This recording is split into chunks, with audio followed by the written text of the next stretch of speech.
आपका हमारे YouTube channel education 101% पे हार्दिक स्वागत है। कल की क्लास में हम लोगों ने देखा था कि जो भारतीय राष्ट्रीय आंदोलन काफी संघर्षों के बाद उदारवादियों के माध्यम से पहला चरण संपन्न हुआ। इसमें उदारवादियों ने क्या विचारधारा अपनाई कि अंग्रेजों से अगर हमें बात करना है तो याचनापूर्वक करनी है।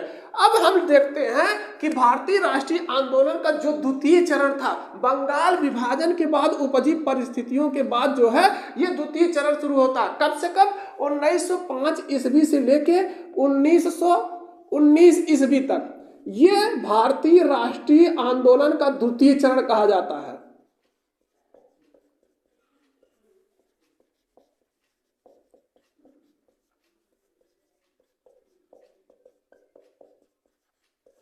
इस भारतीय राष्ट्रीय आंदोलन का जो द्वितीय चरण था, इसमें जो है कांग्रेस परिपक्व हो गई और उसने अपना लक्ष्य और उद्देश्य स्पष्ट कर दिया। साथ में उसने क्या किया कि जो भारत का जनमानस था उसको जागरूक किया। जागरूक के साथ साथ जो जनमानस का सांस्कृतिक, सामाजिक, राजनीतिक उद्देश्यों को इसने इस अपने एजेंडे में शामिल किया, लोगों को प्रोत्साहित किया। और इसमें अभी जो हमने लोगों ने देखा था कि भारतीय राष्ट्रीय आंदोलन का जो प्रथम चरण था उसमें उदारवादी विचारधारा वाले लोगों का वर्चस्व था, लेकिन इस द्वितीय चरण में उग्रवादी विचारधारा अर्थात क्रांतिकारी विचारधारा के लोगों का वर्चस्व बढ़ना शुरू हो गया। क्रांतिकारी विचारधारा वाले ये कहते थे कि अगर अंग्रेजों को भगाना है तो हमें जो है क्रांतिकारी तरीके से अंग्रेजों का जवाब देना होगा। इन्हीं विवादों को लेकर जो है कांग्रेस में विभाजन हो गया था, जैसा कि हम लोगों ने पिछली क्लास में देख लिया था। भारतीय इतिहास में लाल बाल पाल के नाम से मशहूर लाला लाजपत राय, बिपिन चंद्र पाल, बाल गंगाधर तिलक, पेपर में इनसे पूछता है कि किसे लाल बाल पाल कहा जाता है, इन्हीं तीनों को लाल बाल पाल कहा जाता था। क्रांतिकारी राष्ट्रवादियों का पहला केंद्र महाराष्ट्र का पूना जिला। महाराष्ट्र के पूना जिले में जो है चितपावन ब्राह्मण जो थे, इन लोगों में स्वराज के प्रति उग्र भावना का उदय हुआ, उग्र भावना विकसित हुई। सबसे पहले जो महाराष्ट्र के पूना जिले के चितपावन ब्राह्मण थे, उनमें जो स्वराज के प्रति उग्र भावना का विकास हुआ। इन चितपावन ब्राह्मणों में बाल गंगाधर तिलक जो कि स्वयं एक चितपावन ब्राह्मण थे, बाल गंगाधर तिलक स्वयं एक चितपावन ब्राह्मण थे। इन्होंने क्या किया कि लोगों को एकजुट करने के लिए, उनमें राष्ट्रीयता की भावना विकसित करने के लिए, समाज के लिए अपना तरीका बदलने के लिए लोगों को प्रेरित किया। इसके लिए इन्होंने क्या किया कि 1893 ईस्वी में सर्वप्रथम इन्होंने गणपत उत्सव मनाया। उसके बाद इन्होंने क्या किया, 1895 ईस्वी में इन्होंने शिवाजी उत्सव मनाया। इसके माध्यम से लोगों को एकजुट किया, राष्ट्रीयता की भावना का विकास किया। और क्या किया, अपनी बातों को लोगों तक पहुंचाने के लिए इन्होंने क्या किया, 1881 ईस्वी में बाल गंगाधर तिलक ने क्या किया कि 1881 ईस्वी में केलकर के सहयोग से इन्होंने एक पत्रिका निकाला, एक अखबार निकाला, केसरी, जिसमें इनका जो है इस केसरी के जो प्रकाशन था, इसके कारण इन्हें कई बार सजा भी हुई। देशद्रोह का मुकदमा भी इसमें लेख छापने की वजह से इनके ऊपर लगा। उसके बाद इन्होंने क्या किया कि 1881 ईस्वी में ही आगरकर के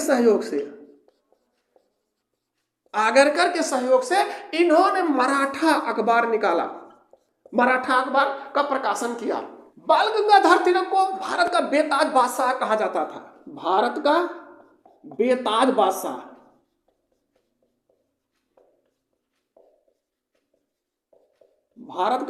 बादशाह इन्हें कहा जाता था। बाल गंगाधर तिलक पहले ऐसे व्यक्ति थे जिन्हें पत्रकारिता के कारण सजा हुई। पत्रकारिता के कारण सजा किसे पहली बार मिली? पत्रकारिता के कारण बाल गंगाधर तिलक को पहली बार सजा मिली। सजा कब मिली? 1882 ईस्वी में इन्होंने अपने पत्र केसरी में जो है कोल्हापुर के महाराजा के प्रति दुर्भावनापूर्ण लेख छाप दिया। केसरी में जो क्या किया, कोल्हापुर के जो महाराजा हैं, उनके प्रति जो है दुर्भावना से, अर्थात इनकी कुछ न कुछ कमियों को इन्होंने उजागर किया होगा। तो ये कहते थे कि हमारे पर जो दुर्भावना से इन्होंने लेख छापा है। इस लेख छापने के कारण इन्हें पहली बार बाल गंगाधर तिलक को पत्रकारिता में जो है सजा मिली। इनको पहली बार सजा मिल गई। बाल गंगाधर तिलक ने और क्या किया, 1896-97 ईस्वी में, 1896 से 97 ईस्वी में इन्होंने क्या किया कि संपूर्ण महाराष्ट्र, पूरे महाराष्ट्र में इन्होंने क्या कहा कि कोई भी व्यक्ति कर नहीं देगा, अंग्रेजों को कोई भी व्यक्ति कर नहीं देगा। इस कर ना देने का जो इन्होंने मुहिम चलाया, जनता इनसे पूरी तरह से संतुष्ट हुई और जनता इनकी बातों में आ गई। किसी ने भी कर देने से साफ साफ लोगों ने मना कर दिया, क्योंकि मैं कर नहीं दूंगा, किसी ने भी कर देना मुनासिब नहीं समझा। इस कारण से जनता ने इन्हें एक और उपाधि, इन्हें जो है लोकमान्य की उपाधि दे दी। इन्हें लोकमान्य की उपाधि जो है महाराष्ट्र की जनता ने दे दिया। और लोकमान्य बाल गंगाधर तिलक ने क्या किया कि 1897 ईस्वी में, 1897 ईस्वी में इन्होंने अपने पत्र केसरी में जो प्लेग कमिश्नर थे रैंड एवं एयरहस्ट, रैंड एवं एयरहस्ट, इन दोनों की हत्या जब चापेकर बंधुओं ने कर दिया, व्यायाम मंडल के जो चापेकर बंधु थे इन दोनों की हत्या कर दिया। इस हत्या को इन्होंने अपने पत्र केसरी के माध्यम से उचित ठहराया कि बिल्कुल सही किया। रैंड और एयरहस्ट को जो चापेकर बंधुओं ने गोली मार दी या मार डाले वो अच्छा किया। इसकी तुलना इन्होंने किससे कर दिया कि जब शिवाजी महाराज थे अफजल खां की हत्या किए थे उससे इसकी तुलना कर दी, जिसके कारण इनके ऊपर देशद्रोह का मुकदमा चला। बाल गंगाधर तिलक के ऊपर देशद्रोह का मुकदमा चला और देशद्रोह के मुकदमे में इनके खिलाफ सजा फैसला आता है और 18 माह के जो है इन्हें सजा दी जाती है। 18 माह की सजा दे दी गई। बाल गंगाधर तिलक से अंग्रेजी सरकार इतने दहशत में थी, इतने डरती थी कि उन्हें जो क्या किया कि 24 जून 1908 ईस्वी को पुनः गिरफ्तार कर लिया। 24 जून 1908 ईस्वी को गिरफ्तार कर लिया। अंग्रेजी सरकार ने क्या कहा कि जो आप अपना पत्र केसरी छापते हैं इसमें जो है लोगों को भड़का रहे हैं, लोगों को शासन सत्ता के खिलाफ आप उकसा रहे हैं, इसलिए इस पे जो है केसरी में जो आप लेख छापे हैं इसके आधार पर आपके ऊपर राजद्रोह का मुकदमा बनता है। और ये राजद्रोह का मुकदमा इनके ऊपर चला भी दिया गया, सजा हुई और इन्हें जो है 6 वर्ष की सजा दी गई। 6 वर्ष की सजा दे दी गई बाल गंगाधर तिलक को। जब इनको 6 वर्ष की सजा दे दी गई तो इन्हें जो है बर्मा के मांडले जेल में रखा गया। मांडले जेल में, बर्मा में जो है मांडले जेल है, वहां पर इनको रखा गया। यहां पर जब बर्मा के मांडले जेल में इनको बंद किया गया तो इन्होंने उसका भी लाभ उठाया और वहां पर इस जेल में बंद ही होके इन्होंने एक किताब लिखा, गीता रहस्य। गीता रहस्य नामक पुस्तक इन्होंने जेल में रहते ही लिखा। जब 1908 ईस्वी में बाल गंगाधर तिलक को सजा दे दी गई तो बंबई के कपड़ा मिल मजदूरों ने, बंबई में जो है कपड़ा मिल मजदूर थे, मजदूरों ने हड़ताल कर दिया। ये पहली राजनीतिक हड़ताल थी मजदूरों के द्वारा। ये किसके पक्ष में थी? बाल गंगाधर तिलक के पक्ष में थी। उन्हें जो सजा दी गया उसके पक्ष में जो बंबई के कपड़ा मिल मजदूरों ने पहली राजनीतिक हड़ताल की। उसके बाद एक पत्रकार आते हैं लंदन टाइम्स और इंडियन अनरेस्ट के लेखक। लंदन टाइम्स अखबार है और इंडियन अनरेस्ट के लेखक हैं। इंडियन अनरेस्ट के लेखक क्या नाम था? वैलेंटाइन सिरोल।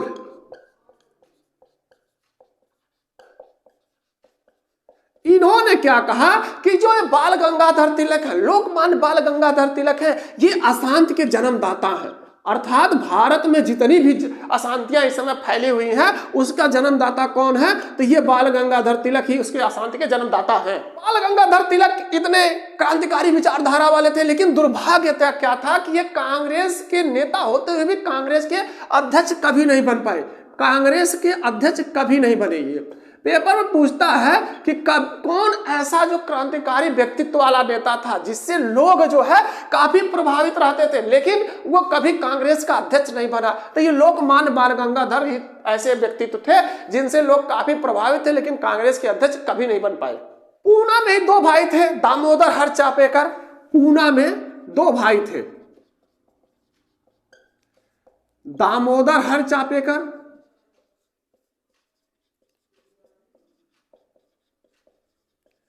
बालकृष्ण हरि चापेकर,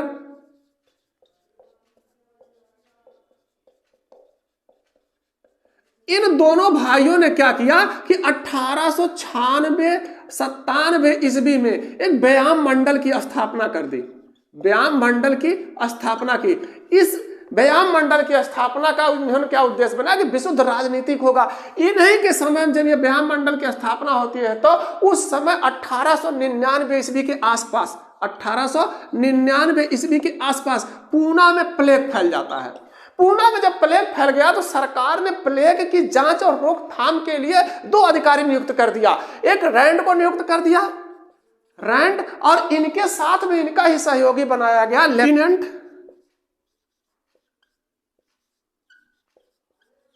एयरस्ट। इन दोनों को पूना में प्लेग फैला था उसकी रोकथाम के लिए जो है इनको जिम्मेदारी दी गई। और इन लोगों ने क्या किया कि रैंड और एयरहस्ट ने लोगों के घर में घुसकर जोर जबरदस्ती की। किसी के घर में घुसते थे, अगर कोई कुछ भी होता था तो लोग मना भी करते थे, लेकिन उनके साथ जोर जबरदस्ती जो भी इनकी मनमर्जी होती थी वो करते थे।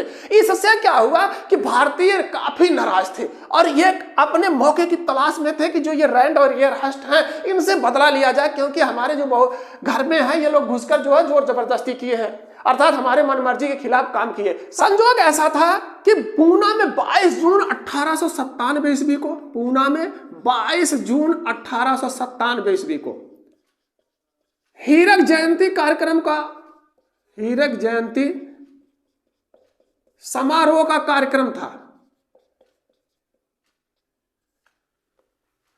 हीरक जयंती समारोह का कार्यक्रम आयोजित किया गया।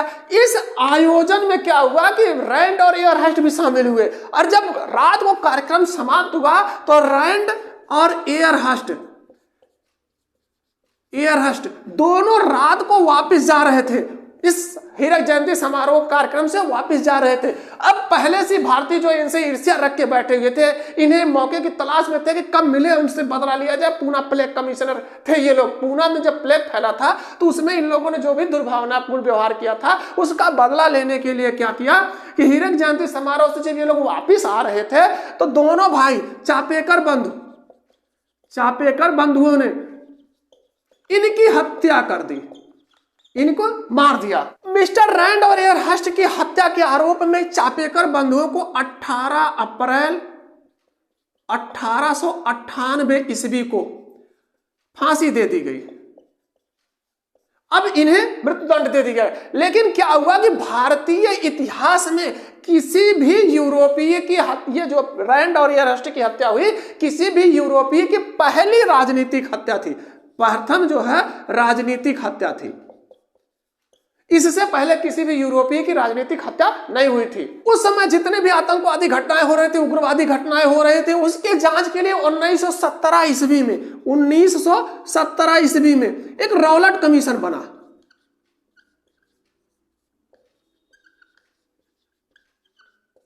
ये जो रॉलेट कमीशन बना, इसने अपनी रिपोर्ट प्रस्तुत की। काफी विचार विमर्शों के बाद जो है अपनी रिपोर्ट प्रस्तुत की, और रिपोर्ट में इसने क्या कहा कि जो पूना में ये घटना हुई है चापेकर बंधुओं द्वारा, यह पहली भारतीय उग्रवादियों की हरकत है। इसके बाद अब भारतीयों का धीरे धीरे मनोबल बढ़ना शुरू हो गया। वो जगह जगह विद्रोह और क्रांतिकारी तरीके से अंग्रेजों के ऊपर आक्रमण करना शुरू कर दिए। उसके बाद क्या हुआ, 21 दिसंबर 1909 ईस्वी को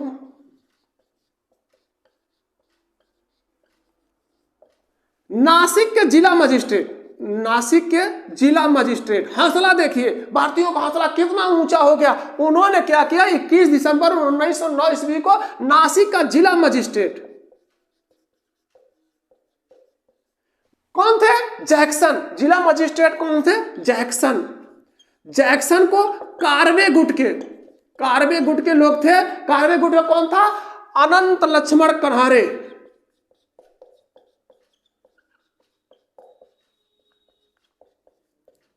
गोली मार दी। इसने क्या किया कि इस जैक्सन को अनंत लक्ष्मण कन्हारे ने जो है 21 दिसंबर 1909 ईस्वी को गोली मार दी। और गोली जब मार दी तो इसे क्या कहा जाता है, नासिक षड्यंत्र। नासिक षड्यंत्र के नाम से इसे जाना जाता है। जब नासिक षड्यंत्र हो गया तो अंग्रेजों ने इस पर जांच बैठाई। जांच क्या बैठाई कि लोगों को जबरदस्ती ही इसमें जो है पकड़ के बंदी बना दिया गया। जैसे बीडी सावरकर उस समय लंदन में थे, इन्हें जो है लंदन से पकड़ के लाया जाता है और नासिक षड्यंत्र केस में 37 व्यक्तियों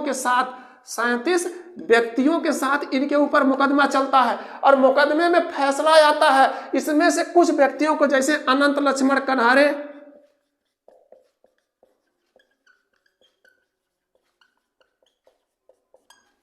कृष्ण जी, गोपाल कर्वे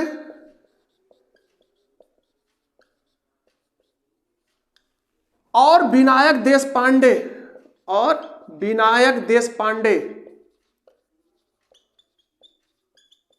इनको जो फांसी की सजा दे दी गई। कब दे दी गई? 19 अप्रैल 1911 ईस्वी को।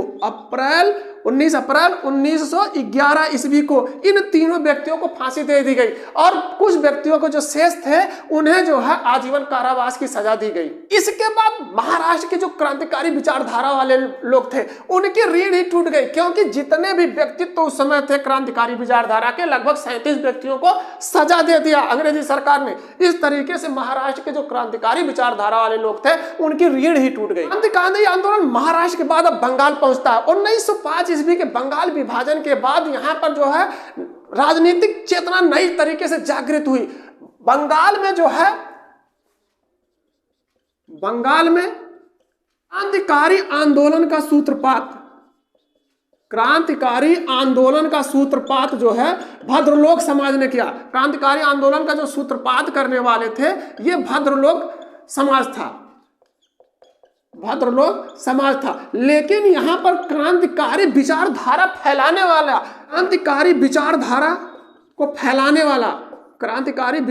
को फैलाने वाले जो थे,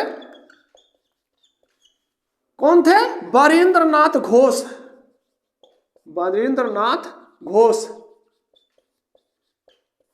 और कौन थे? भूपेंद्र नाथ दत्त। इन दोनों ने क्या किया? बंगाल में क्रांतिकारी विचारधारा को फैलाने में पूरा योगदान दिया। ये जो बरीन्द्र नाथ घोष हैं ये किसके भाई थे? अरविंद घोष के ये छोटे भाई हैं। और ये भूपेंद्र नाथ दत्त, ये नरेंद्र नाथ दत्त अर्थात विवेकानंद के छोटे भाई हैं। बरीन्द्र घोष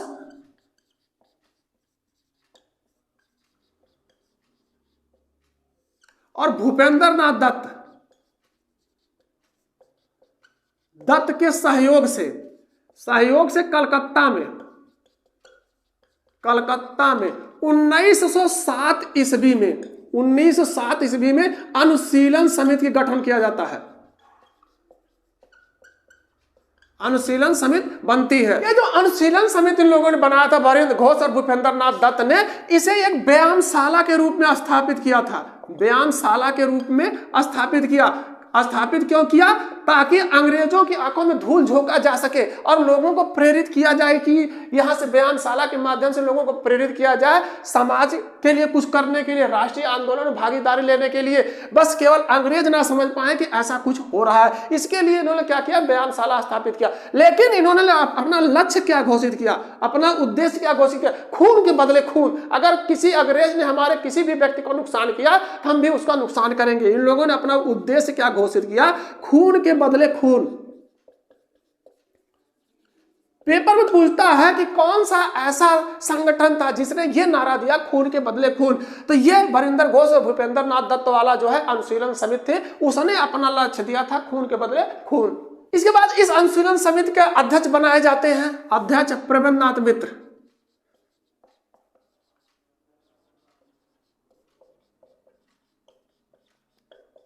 और उपाध्यक्ष चित्तरंजन दास।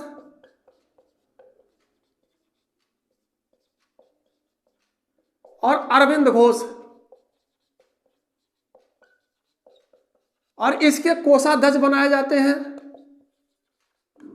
सुरेंद्र नाथ ठाकुर। और इस अनुशीलन समिति के कार्यकारिणी की एक मात्र सदस्या थी सिस्टर नवनीता। इस अनुशीलन समिति का पहली बैठक सुबोध मलिक के घर पर स्थापित हुआ। सुबोध मलिक के यहाँ बुलाया गया। सुबोध मलिक के घर पर जो है पहला सम्मेलन इस अनुशीलन समिति का हुआ। वीरेंद्र घोष ने क्या किया? वीरेंद्र घोष ने 1905 ईस्वी में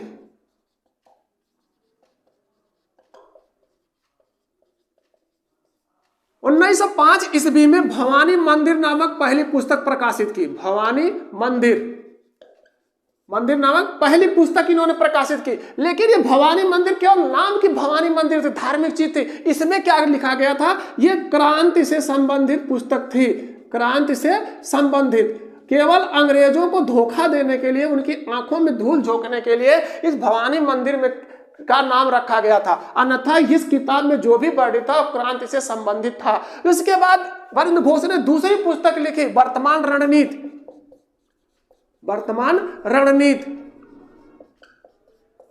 इन लोगों ने क्या किया? अनुशीलन समिति वालों लोगों ने क्या किया कि जो भारतीय सैनिक थे, इनके राष्ट्रवाद को ललकारा और इनसे कहा कि जो भी आपके पास हथियार हैं वो आप क्रांतिकारियों को दे दीजिए। क्रांतिकारियों को देने का आग्रह किया। अब अनुशीलन समिति वालों ने क्या देखा कि जैसे वीरेंद्र घोष ने क्या देखा कि अब छुप छुप के कार्य करने से मजा नहीं आ रहा। अब क्या किया जाए कि अब क्रांति को खुलकर समर्थन दे दिया जाए। क्रांति को खुलकर समर्थन देने के लिए इन्होंने 1906